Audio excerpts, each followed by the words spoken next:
Cinémax, c'est ton rendez-vous 100% cinéma, tous les jeudis de 16h à 17h. Lorsqu'Emily Elisabeth rencontre un sauveteur d'animaux magiques qui lui donne un petit chiot rouge, elle n'avait jamais prévu de se réveiller et de retrouver un chien géant dans son appartement de New York. Avec sa mère en voyage d'affaires, Emily et son oncle se lancent dans une aventure hors du commun.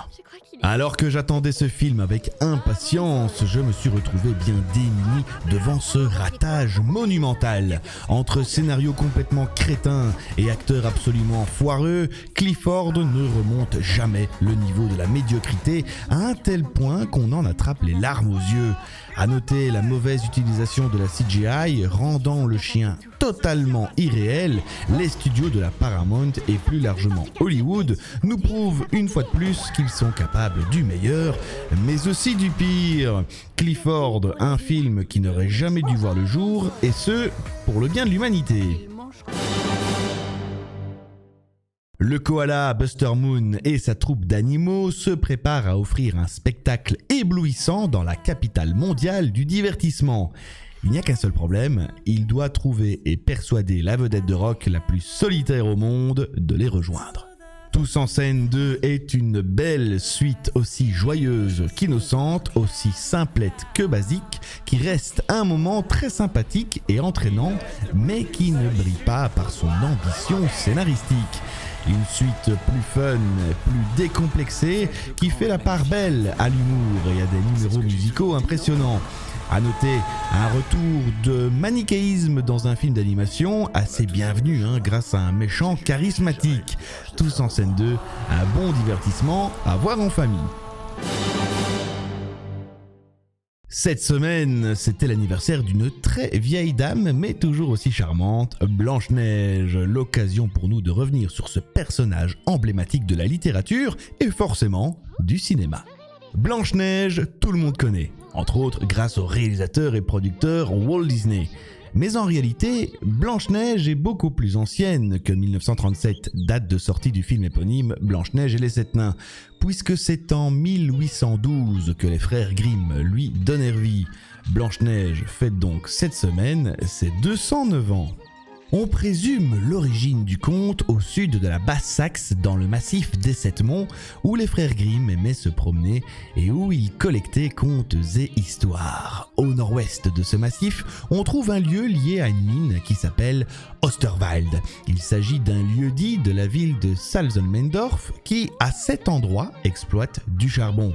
En prolongeant une ligne à partir de Osterwald jusqu'à Alfeld, on tombe sur les ruines du château de Stauffenburg, où la méchante belle-mère aurait habité.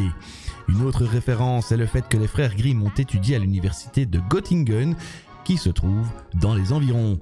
En 2002, les habitants de la ville d'Alfeld, qui se trouve au sud-ouest du massif des Siebenberg, ont retrouvé et baptisé ce sentier le sentier de Blanche-Neige. Comme bien des contes populaires, Blanche-Neige est ouvert à de multiples interprétations.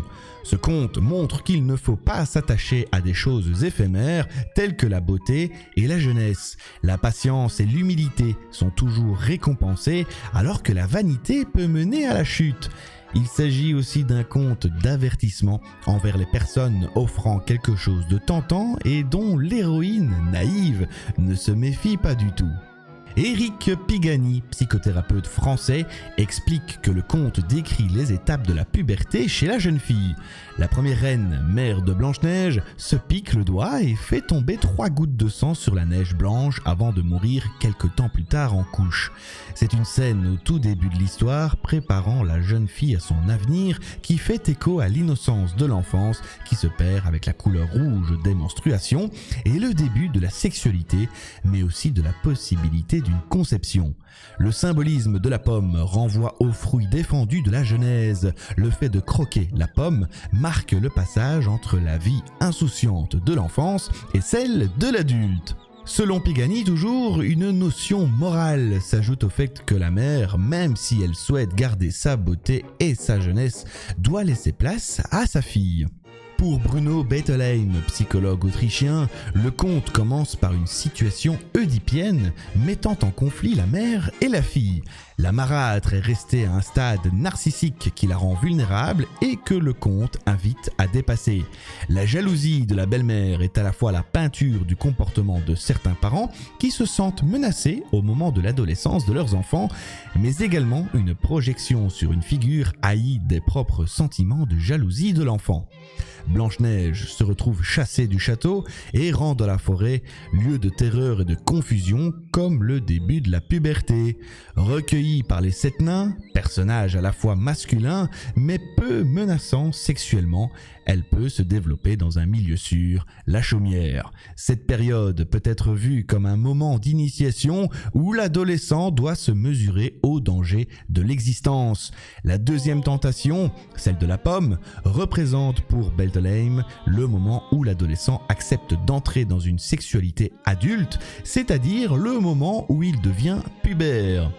Suit alors une période de latence qui lui permet d'attendre en toute sécurité que sa maturité psychique jointe à sa nouvelle maturité physique lui donne enfin accès à une sexualité adulte. Alors c'est sûr que quand on regarde un film de Disney comme Blanche-Neige et les 7 nains, on est loin de s'imaginer tout ça. Mais il est toujours bon de se rappeler que les contes de base ne sont pas aussi charmeurs que l'interprétation que Walt Disney en a fait. Dans la version originale, pas de baiser magique puisque Blanche-Neige est bel et bien morte lorsque le prince charmant arrive à sa rencontre. De plus, la reine sera tuée par les nains dans d'atroces souffrances. C'est sûr que c'est moins choupi-choupi. Si vous souhaitez remporter le puzzle 1000 pièces Ravensburger édition Disney de Blanche-Neige, répondez correctement à cette question. Quel âge aurait eu Blanche-Neige si elle avait vécu en 2021 ? Vous avez la réponse ? Alors notez-la directement en commentaire du post Facebook ou Instagram de CFM Radio et suivez bien toutes les instructions pour optimiser vos chances de réussite. Bonne chance à tous. Pour savoir si sa réalité est une construction physique ou mentale, Neo devra choisir de suivre une fois de plus le lapin blanc. S'il a appris quelque chose, c'est que ce choix, bien qu'illusion, reste le seul moyen de sortir de la matrice ou d'y entrer. Neo sait déjà ce qu'il doit faire, mais ce qu'il ne sait pas encore, c'est que la matrice est plus forte, plus sûre et bien plus dangereuse qu'auparavant. 2h28 de film et après 1 heure, il ne s'est toujours rien passé. Ce 4e volet des aventures de Monsieur Anderson est sans aucune hésitation celui de trop. C'est long, c'est plat, c'est soporifique, c'est même à se demander ce que le 7e art est devenu.